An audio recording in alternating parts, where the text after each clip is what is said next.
전능하사 천지를 만드신 하나님 아버지를 내가 믿사오며 그 외아들 우리 주 예수 그리스도를 믿사오니 이는 성령으로 잉태하사 동정녀 마리아에게 나시고 본디오 빌라도에게 고난을 받사 십자가에 못 박혀 죽으시고 장사한 지 사흘 만에 죽은 자 가운데서 다시 살아나시며 하늘에 오르사 전능하신 하나님 우편에 앉아 계시다가 저리로서 산자와 죽은 자를 심판하러 오시니라.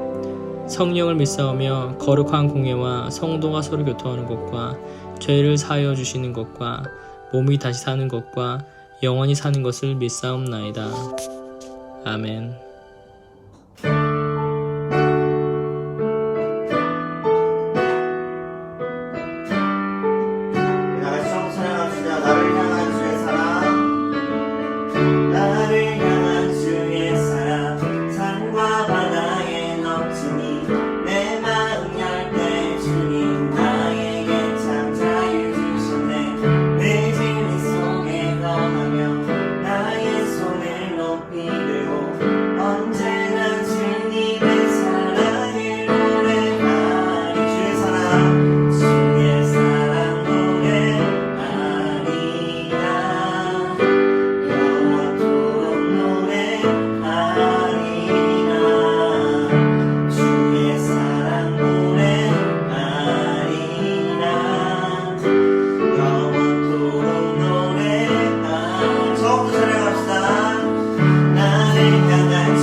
소원이라는 찬양 같이 처음부터 같이 찬양했으면 좋겠습니다. 그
또 내가 얘기하듯이 살기 난 그렇게 죽기 원하네.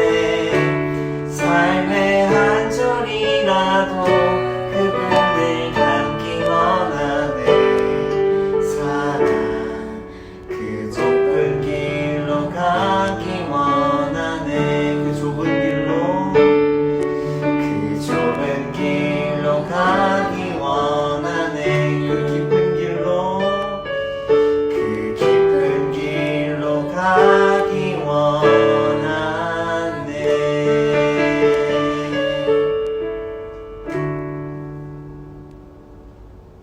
하나님 한 주 동안 지켜주시고 오늘 기쁜 줄 하나님께 예배드릴 수 있음에 감사합니다. 요즘 바이러스로 인해 불안과 불안으로 살아가고 있습니다. 하나님 이런 환경에서도 하나님과 함께 있다는 것을 잊어버리지 않고 학교나 집 어디서나 믿음을 잃지 않고 당당히 살아갈 수 있게 도와주세요. 또 하루빨리 바이러스가 종식되어 다시 교회에 모여 함께 예배드릴 수 있는 날이 하루빨리 올 수 있게 도와주시고 말씀 전하시는 노재 목사님의 말씀을 듣고 믿음이 성장할 수 있게 도와주세요. 감사드리며 예수님 이름으로 기도드렸습니다. 아멘. 사도들이 백성에게 말할 때에 제사장들과 성전 맡은 자와 사두개인들이 이르러 백성을 가르침과 예수를 들어 죽은 자 가운데서 부활하는도 전함을 싫어하여 저희를 잡음의 날이 이미 저문고로 이튿날까지 가두었으나 말씀을 들은 사람들 중에 믿는 자가 많으니 남자의 수가 약 5천이나 되었더라. 이튿날에 관원과 장로와 서기관들이 예루살렘에 모였는데 대제사장 안나스와 가야바와 요한과 알렉산더와 및 대제사장의 문중이 다 참여하여 사도들을 가운데 세우고 묻되 너희가 무슨 권세와 네 이름으로 이 일을 행하였느냐. 아멘. 지난주 설교를 다시 한번 생각해 봅시다. 베드로와 요한은 평소처럼 기도하기 위해서 예루살렘 성전으로 올라가는 거예요. 그리고 그곳에서 안진뱅이를 만나게 됩니다. 성령으로 충만한 상태였던 베드로와 요한은 안진뱅이를 보고 하나님의 긍휼하심을 느끼게 됩니다. 그래서 그들이 줄 수 있는 가장 좋은 것, 예수님의 이름을 안진뱅이에게 주게 되는 거예요. 은과 금은 내게 없거니와 내게 있는 것으로 내게 주노니 곧 나사렛 예수 그리스도의 이름으로 걸으라. 예수님의 이름을 받게 된 안진뱅이의 발과 발목에는 힘이 나타나기 시작합니다.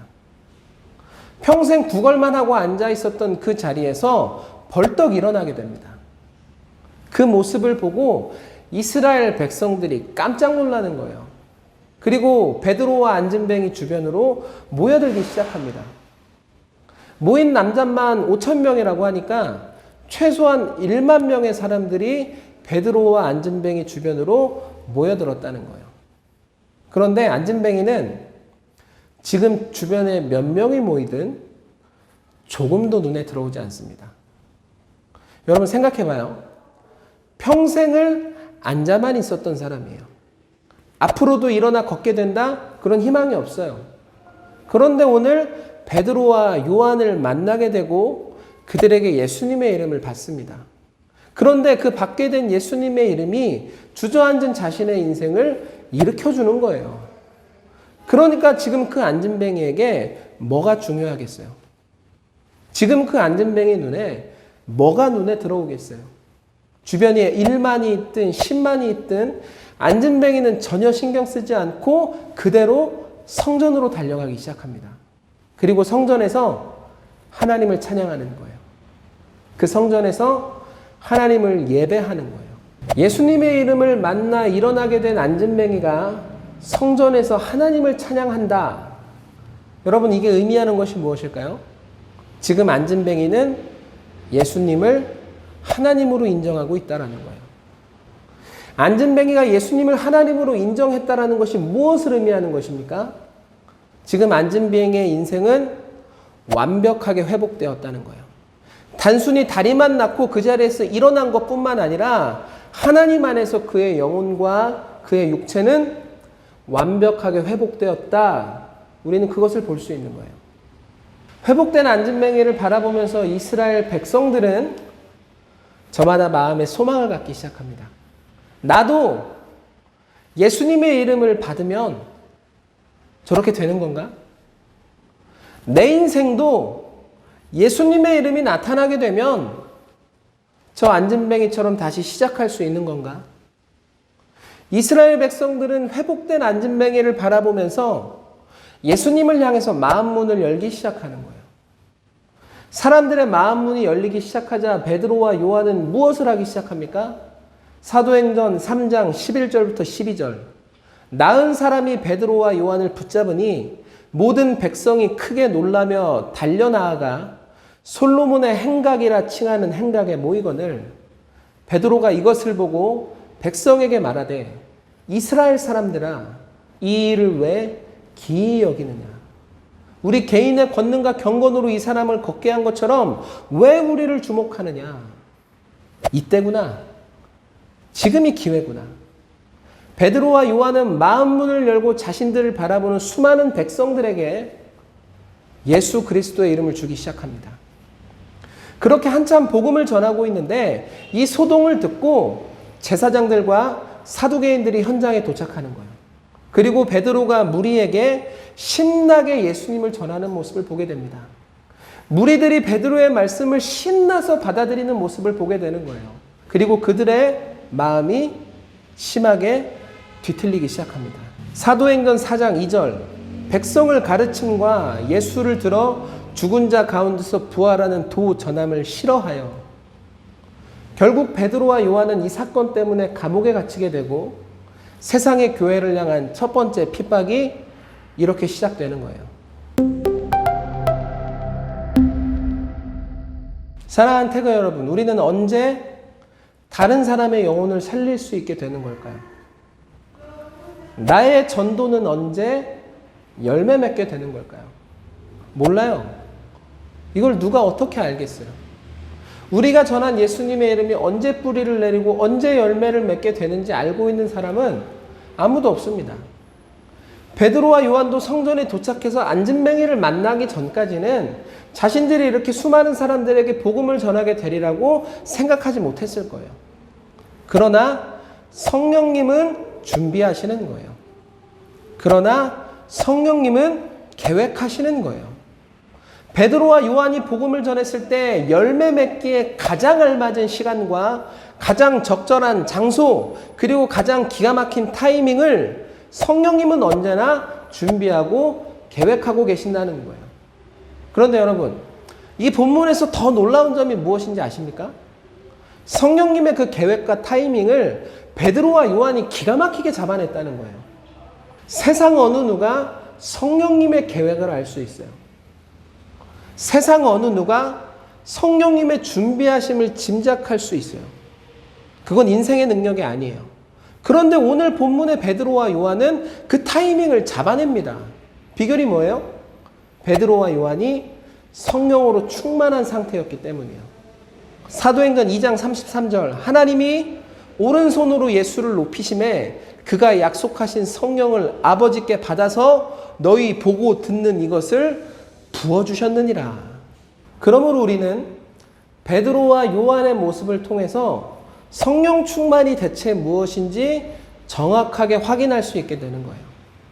여러분, 성령 충만하다는 게 대체 무엇입니까?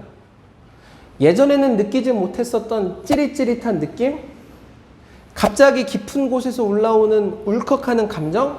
아니에요. 이건 성령 충만과 함께 나타나는 여러 가지 모습들 중에 그냥 하나일 뿐이에요. 이런 모습을 성령 충만이라고 말할 수는 없습니다. 그렇다면 성령 충만이란 무엇입니까? 세상의 수많은 이야기들 속에서 성령님의 세밀한 음성을 분명히 구분하고 구별해낼 수 있는 사람. 성령님이 지금이라도 말씀하시면 어떤 말씀이라도 순종하고 순복할 수 있는 사람. 그런 준비가 되어 있는 사람. 우리는 이런 사람들을 성령 충만한 사람들이라고 부르는 거예요. 오늘 본문을 통해 우리는 하나님께서 우리에게 주시는 메시지를 발견할 수 있습니다. 태그, 성령님이 세상을 향해 말하라 라고 말씀하시는 그 순간 세상을 향해 말할 수 있는 준비가 되어 있는가? 그리스도인들의 마음속에는 항상 이런 부담감이 있습니다. 아, 나도 전도 좀 해야 되는데 언제 전도하지? 이건 세상 모든 그리스도인들이 공통적으로 가지고 있는 부담감이에요. 왜? 살아계신 성령님이 내 안에서 계속해서 푸시하시거든요. 말씀하시거든요. 재영아, 지금이야. 예수님의 이름을 말해. 전해. 선포해. 그런데 우리는 그때마다 용기가 없어요. 상황이 어려워요. 아직 준비가 되지 않았어요. 이런 여러 가지 이유들 때문에 우리는 성령님께서 우리에게 주시는 그 소중한 기회들을 날려버릴 때가 너무나도 많다는 거예요. 이건 나도 마찬가지고 여러분들도 마찬가지예요. 그래서 우리는 언제 어디서나 무엇을 하든지 이 한 가지 사실을 절대 잊지 말아야 하는 것입니다. 태그 우리는 성령님의 동역자예요. 성령님은 언제나 나와 동역하기를 원하십니다. 성령님은 언제나 나를 통해서 이 땅에 역사하시기를 원하십니다. 내가 가정에 있을 때도, 내가 학교에 있을 때도, 심지어 내가 길을 걷고 버스를 타고 움직이는 그 모든 순간과 그 모든 시간 속에서도 성령님은 언제나 나를 사용하시기를 원하세요. 이것이 우리를 향한 성령님의 마음이라는 거예요. 우리가 성령님의 마음을 알기 시작하면 우리는 우리가 성령 충만해져야 하는 이유가 무엇인지 그것을 정확하게 알게 된다는 것입니다. 우리는 우리의 마음에 있는 응어리를 후련하게 풀기 위해서 성령 충만을 원하는 것이 아니에요. 우리가 기도를 통해서 성령으로 충만해지면 우리는 성령님께서 계획하시는 그 구원의 역사에 동참하는 인생이 됩니다. 우리가 찬양과 예배를 통해서 성령으로 충만해지기 시작하면 내 인생은 죽은 영혼을 살리고 하나님의 나라를 세워가는 거룩하고 구별된 인생으로 세워진다는 거예요. 성령님은 언제나 나와 동역하기를 원하세요. 내가 부족하면, 내가 모자르면 고치고 채워서라도 성령님은 나를 사용하실 거예요. 그러므로 태그, 기대하세요.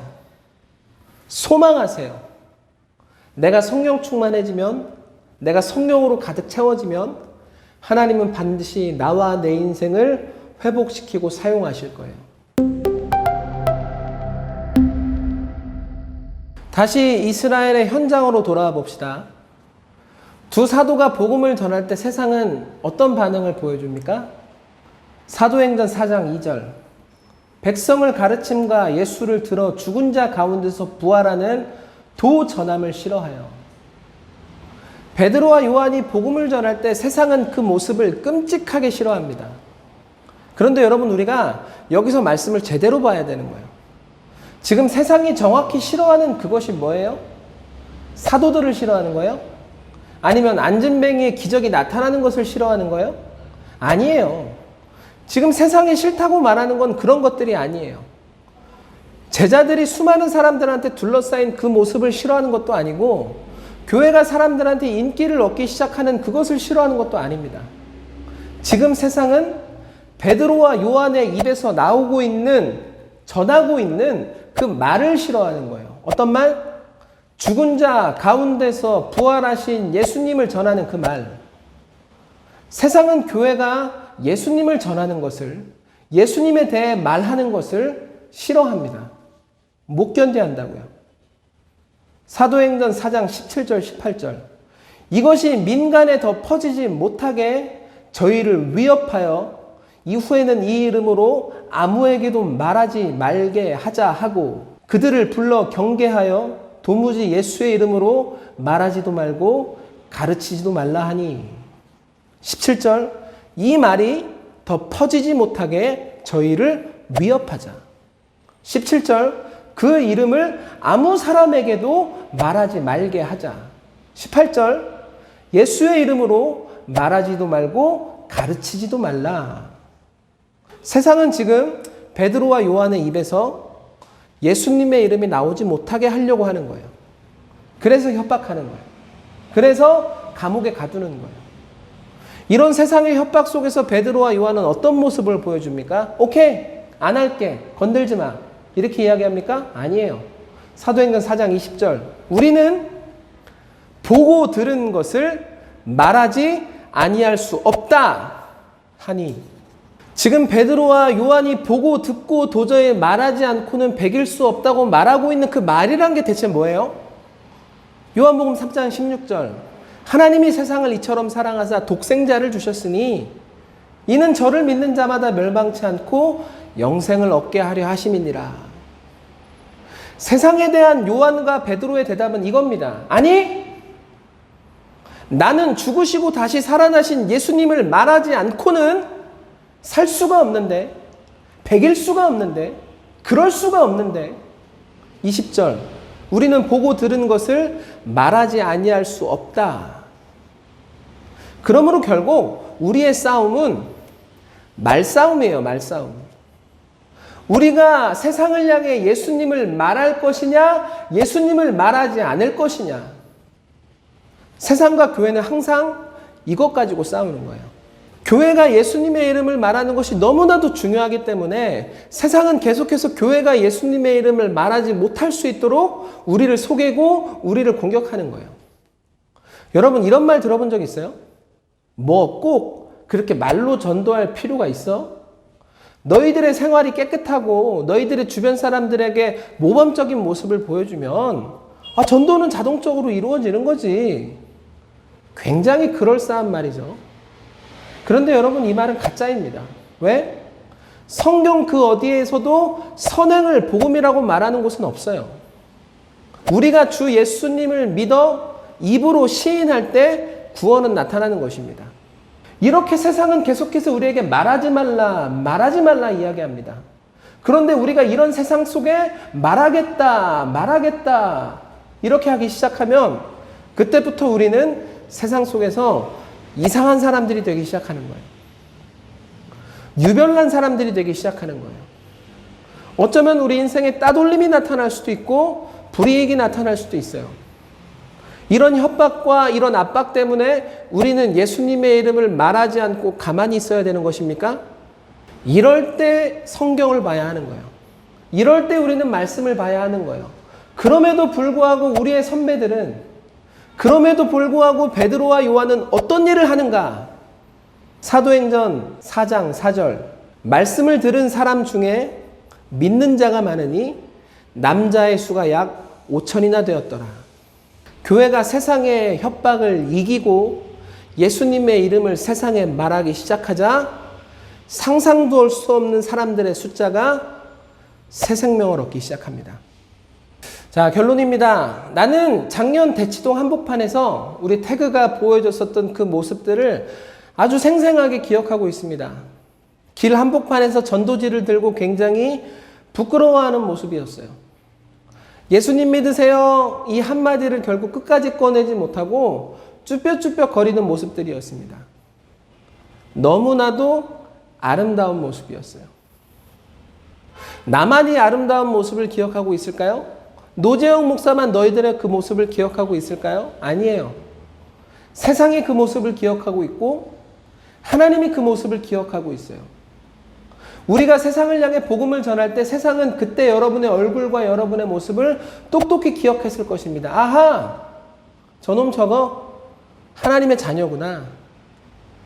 우리가 세상을 향해 복음을 던질 때 하나님은 그때 우리가 세상을 향해 던진 그 말을 똑똑히 기억하고 계실 거예요. 그래! 그래야지. 그래야 내가 사랑하고 내가 자랑스러워하는 나의 자녀지. 태그, 오늘도 세상을 향해 예수님의 일을 던지고 세상을 살려내는 하나님의 자녀, 예수님의 제자, 성령님의 동역자가 되기를 예수님의 이름으로 축복합니다.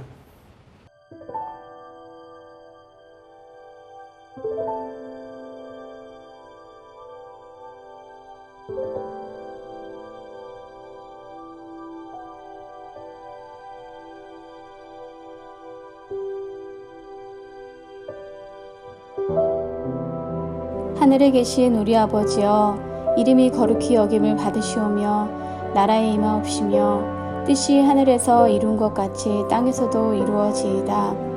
오늘날 우리에게 일용할 양식을 주옵시고 우리가 우리에게 죄 지은 자를 사하여 준 것 같이 우리 죄를 사하여 주옵시고 우리를 시험에 들게 하지 마옵시고 다만 악에서 구하옵소서. 대개 나라와 권세와 영광이 아버지께 영원히 있사옵나이다.